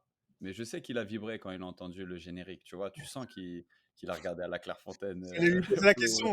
J'allais lui poser la question. T'as regardé à la Clairefontaine? Obligé. Et puis quand tu arrives à Clerf, après tu te demandes, est-ce que nous aussi on va nous filmer, on va faire le documentaire? En plus, à l'époque, il y avait eu une petite rumeur comme ça. On avait entendu dire que peut-être qu'ils allaient recommencer et tout. Le serpent de mer. Jusqu'à présent, hein, serpent de mer. Il y aura un Clairefontaine 2, il y aura un Clairefontaine 2, tout ça. Et Jusqu'à présent, hein, ils en parlent. chaque- Et il y avait qui de ta génération, Flo? Alan Saint-Maximin, Marcus Thuram, Christopher Nkunku, Amin Harit. C'est solide tout ça. Que c'est la promotion aussi qui a acheté le plus de pros, hein, avec la nôtre. Hein. Les Ouais, 97. il me semble, ouais. Pas mal, il y a pas mal Oui, de Ah pros. Ouais. non, solide. Ils peuvent concurrencer. Solide. Solide, c'est le terme. Ils peuvent solide. concurrencer un petit peu. Hein. Mais frère, attends, si on parle en termes de carrière, ils sont pas mal. Maxime de Couteau 97 ou 96? 96. 96. Ah oui, en termes de carrière, ils sont solides. Roussillon, c'est plus jeune. C'est plus vieux, pardon. Un 14, hein. Roussillon, c'est plus vieux, Roussillon. Je crois que c'est les 94, c'est avec Ben Youssouf. Et en fait, c'est Ben qui m'a expliqué que c'est leur génération qui s'est fait reléguer en 16 NAS. Et donc, du coup, ils sont Dernière partis. à... Voilà, c'est la dernière à avoir fait 3 ans. Ouais, c'est Et ça. du coup, les 95 et les 94 sont partis ensemble. Ouais. D'accord. Et moi, quand je suis arrivé, il restait encore 2 ou 3 95 qui Qui n'avaient n'avaient pas pas trouvé de club. signé dans des clubs et du coup Ouais. qui étaient encore là. Ok. Faut remettre les 3 ans, les gars. C'est toi, t'as le t-shirt, vas-y. Dans tous les cas, on va. T'as le t-shirt, t'as la position géographique. Ça, C'est toi qui es ton directeur. Je vais aller en vélo, là. Je vais aller. Déjà, En vélo. bref, Je m'embrasse. on parlera d'un truc en off auquel j'ai pensé. Mais Monsieur Flo, allez, dis-moi, je te donne une baguette magique. Tu as 27 piges là, tu es là. Aujourd'hui, tu as 27 piges, je te donne une baguette magique. Tu fais quoi avec? Footballistiquement parlant, même dans la vie, tu fais quoi avec? Je te le dis franchement, c'est comme le génie, tu as 3 vœux. Tu portes la lampe là, tu tu fais quoi avec tout de suite aujourd'hui dans ta carrière? Dans ma carrière aujourd'hui, franchement, moi, je te dis honnêtement, je suis content de ce que je fais aujourd'hui parce que tout ce que j'ai, tout ce que je fais, je suis allé le chercher avec mon travail, plus qu'avec mon talent. Donc limite, la baguette magique, bah, j'en veux pas parce que moi, tout ce que j'ai toujours eu, c'est parce que je suis allé le chercher, parce Ça se que voit, c'est le gars Quentin. Ça se voit, c'est C'est ça, parce que c'est parce que ça. Ça, c'est des professeurs, ça. Ça, c'est parce les que HPI, ça, tu vois. j'ai bossé, donc ce que j'ai, C'est je les l'ai surdoués, les gars, c'est les surdoués, vous êtes fous, vous. j'ai bossé dur pour l'avoir, je l'ai mérité. Donc, si tu me donnes une baguette magique, je vais avoir le sentiment de ne pas l'avoir mérité, d'être un usurpateur. oh, Alors que là, je sais que tout ce que j'ai, bah, je suis allé le chercher. Peut-être que des fois, j'aurais mérité un peu plus, mais je suis reconnaissant de tout ce que j'ai aujourd'hui et je continuerai toujours à bosser dur parce que c'est la seule méthode que je connais pour avoir des résultats. Non, bonne réponse, bonne réponse, bonne réponse.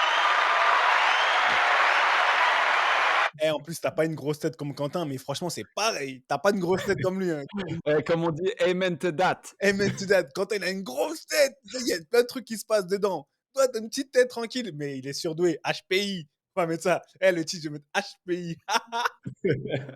Footballeur et HPI. Un footballeur et HPI, en tout cas. Non. HPI aux 3 poumons, on va mettre. Un HPI aux 3 poumons avec un mental d'acier et sincèrement, bien. Bien, bien. Ce week-end, vous allez où ce week-end? Ça se passe comment le reste de ta semaine? Dis-nous un peu ça. Il va se passer quoi ce week-end? Tu vas jouer, tu vas marquer. Donne-nous un peu tu vois, une petite insight. Qu'est-ce qui va se passer ce week-end dans la vie de Floaï? Dimanche, on va aller à Nantes. On va essayer d'aller gratter 3 points là-bas À aussi. la Beaujoire. Beau joueur. La dernière fois que j'ai été là-bas, j'ai marqué. On a gagné. Voilà. Espérons que ça se passe pareil. Ah, Faut se nourrir de ça. Toi, faut visualiser. Voilà. Non, c'est ça. oui, Quel match. je suis totalement d'accord. Non, mais je suis d'accord avec toi. Tu sais pourquoi je rigole là? Parce que tu te rappelles, Q, quand on avait parlé de la visualisation, Ricky, il y a 1 an, il avait demandé ça marche ça? Ça fonctionne vraiment ça? Le mythe. Tu te rappelles ou pas? Je me rappelle très bien. Ok, tu dis je suis un mytho. T'es fou, j'oublie pas. Et là, c'est bien que tu me dises, que tu dises à Flo, faut visualiser. Et il a raison, faut visualiser. Tu vas aller les mettre. Ricky, on se tire vers le haut, frérot. Nous aussi, hein, c'est notre thérapie à nous aussi. Hein. Ah non, bien, bien, mais moi, j'ai toujours été OK avec la visualisation. Hein. Ok. Mais en tout cas, visualise bien à la Beaujoire. Flo, t'as dit. Bon, Je alors, le fais. visualise. Ce week-end, tu vas à la Beaujoire. Et ok, on espère tous. Non, non, on visualise allez, un but ou un doublé. On prend tout ce qu'il y a à prendre. Ah, il se mouille pas. Ça se voit que il fait des conférences de presse de ouf. Déjà, je vais essayer d'aller gagner ma place. Déjà. Ouais, déjà. Chaque chose en son temps. On va pas mettre la charrue avant les bœufs. Déjà, je vais aller essayer de gagner ma place. Et après, Dieu seul sait ce qui se passera. Hein. Amen, amen, amen. ATL? ATL, nous, on joue LA ce week-end. Donc, c'est les gros déplacements de 3-4 jours parce que 3 heures de décalage horaire, parce que match à 7h30 heure locale, mais 22h30 du coup, heure d'Atlanta. Enfin, voilà, c'est les déplacements super fatigants. C'est super spécial de jouer à 10h30 alors qu'il est 7h30 heure locale. Tu te sens, franchement, c'est un feeling en tant que joueur qui est particulier. Mais bon, voilà, donc du coup, c'est une semaine assez courte à Atlanta parce qu'on va partir rapidement en Californie. Et voilà, hein, sinon, moi, je suis dans le grind. Hein, les enfants sont à l'école, les activités, les ci, les ça. Moi, je suis reparti de plus belle. J'ai juste un petit temps d'avance sur vous, mais reparti de plus belle. Et puis merci à toi, Flo. Franchement, it was long overdue, mais que tu sois notre premier petit frère de Clerf dans le spécial Clerf, ça a sa valeur. On est super content de t'avoir accueilli. Merci à toi et change rien, mon frérot. Change rien, change rien. Rien dise, Rambouillet. On dit quoi, Rambouillet? Ouais, moi, pareil, à la maison, bah, figurez-vous que là, je pense à partir sur Rome ce week-end là, pour voir le match de la Roma, la première à domicile. Roma Empoli. Donc là, je me tâte. Si je me chauffe, je pense que j'irai faire un tour à l'Olympico pour voir la première à la maison. Dans la loge de De Rossi ou c'est comment? T'es avec la familia? Non, De Rossi, il est sur le banc maintenant. Hein. Bah ouais, mais t'es avec sa famille, non? C'est la famille, frérot. Je me rappelle quand t'étais à la Roma, tu nous disais, ouais, je joue à la play avec De Rossi, on est en chambre ensemble en prépa et tout. Non, mon gars est sur le banc. Tu vois, je le verrai pas, mais bon, je pense que je verrai Totti. C'est pas plus mal non plus. Hein. Je verrai Totti, Bexes, tout ça, donc ça va. Tu vois. Non, je rigole. Non, mais ouais, ouais. pourquoi pas me faire un petit week-end sur Rome? Bah, tu vois, comme je te disais, autant en profiter tant que j'ai le temps de bouger. Et après, on prépare, pareil, on prépare l'année scolaire du coup des enfants. Et on prépare aussi l'année scolaire MIP. Donc, tranquille, on est, comme je disais au début, en observation Tu vas. en tranquillité. tu- Question, tu vas payer le ticket? Tu vas- Seb, il a dit, je paye plus un billet de foot. tu vas payer ou Mon pas? gars, non. Attends, tu vas payer ou pas? Je vais pas payer, mon gars, toi, j'ai pas. C'est ça, c'est ce que je te dis, va être dans la loge, tu sais, famille, tu Ah oui, vois, non, avec mais la famille de Rossi.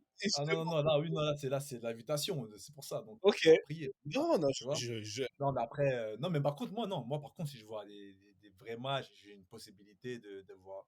Moi, je vais piller mon billet, je vais aller voir. Je vais kiffer une expérience, même si j'ai connu des belles expériences, mais ça me dérangerait pas. Pour répondre à ton petit débat de la semaine dernière, moi, ça me dérangerait pas de payer un ticket pour aller voir un bon petit match. Oui, oui, c'est l'expérience. Je t'ai dit, de toute façon, toi, tu es un amoureux. Tu es tome 6, tome 10, tome 11 du football. Lui, c'est, tu vois, ici, il y a des HPI, tu vois, il y a le professeur, il y a le tome 10. Riggy, c'est le tome 10 du. C'est vraiment, voilà, c'est un mec, Freaky France Foot. un qui France Foot. Et donc, ok, bien, bien. Et toi, c'est quoi London? London ce week-end. Rien de- Anniversaire, a priori. Ah non, anniversaire pendant la semaine. Donc, ça, c'est pas pour ce week-end. Mais ça va durer, t'inquiète pas, je vais en entendre parler jusqu'au week-end. Et après ce week-end, Première Ligue, comme toi, je prépare un peu des voyages par rapport à certaines conférences que je dois, tu vois, comme j'en avais parlé déjà, que je mets en place, ça met du temps à créer, à se faire. Faut arriver, faut parler, faut préparer ses speeches, il faut, tu vois, préparer ses workshops. C'est quoi les workshops en français? Les ateliers, enfin bref, workshop, c'est quoi? Atelier, atelier. Des ateliers que tu fais dans les tu vois, et ça je kiffe au-delà tu vois, sur le côté du foot. Le foot, c'est bien, on va faire un peu de première ligue comme d'habitude, mais rien d'exceptionnel par rapport à ça. Donc voilà, c'est tout. Mais grand merci, monsieur Flo Haye. Merci Flo, Non, c'était cool. franchement, merci parce que c'était intéressant, tu vois. Regarde, au moment où je vous parle, je vous parlais de la birthday girl, elle est là, elle vient de rentrer, tu veux quoi? Reste là-bas, je suis en train d'en plein podcast. Ah, t'allais pas te montrer comme ça, tu vois. Et donc, ouais, Flo, merci. Merci. Je te souhaite plein de bonnes choses. Plein de bonnes choses pour ce week-end. Plein de bonnes choses pour la saison à venir. Comme tu as dit, il n'y a pas de limite. Et franchement, c'est juste l'homme là qui se met des limites, hein. Nous, tu ne dois pas te mettre de limites. Et tout ce que tu voudras aller chercher, tu pourras aller le chercher. Comme tu as dit, tu n'aimes pas de baguette magique. Donc, on ne va pas te donner de baguette magique. Grand merci à Issa. Issa, le CM, Louis, comme d'habitude, franchement, grosse force. Mohamed aussi dans le travail parce qu'on ne fait rien tout seul. Et tout ça, c'est une histoire d'équipe. Tu vois, tout seul. C'est quoi la phrase? Tout seul, on va vite et ensemble, à deux, on va loin, c'est ça? Mhm. C'est ça. Donc voilà, on est ensemble, on essaye d'agrandir la famille BMC. Et merci à vous qui regardez, qui envoyez des commentaires, des messages, des idées. Envoyez de la force à Floyer. L'abondance de bien ne nuit pas. Il a besoin de bonnes énergies pour ce week-end. Et si vous ne le faites pas, dans tous les cas, franchement, ça se fait pas. Parce qu'on est en famille et en famille, on s'entraide. Et c'est ce que M. Raviot nous a quand même un petit peu appris ça, tu vois. Et si tu le fais pas, si tu n'aides pas ton prochain, c'est quoi, Ricky? Basket, parka, allez hop, vous rampez, ballon main corps, merci beaucoup. Et on tourne aussi, mais cette année, on rampe plus. Il fait beau, on peut encore aller ramper. Allez, c'était ballon main corps. À la semaine prochaine, on est ensemble. Q. One love. Bon, comme toutes les bonnes choses ont une fin, la réunion de famille hebdomadaire, elle est terminée. Mais t'inquiète pas, on va pas loin. Si tu veux nous retrouver, c'est simple comme un contrôle passe. Tu t'abonnes ici, sur les réseaux sociaux, tu nous suis. Et si tu le fais pas, c'est à toi que Monsieur Rabeux va dire basket, parka, allez hop, tu tournes. À la semaine prochaine, ballon, main, corps. Ha! Let's go!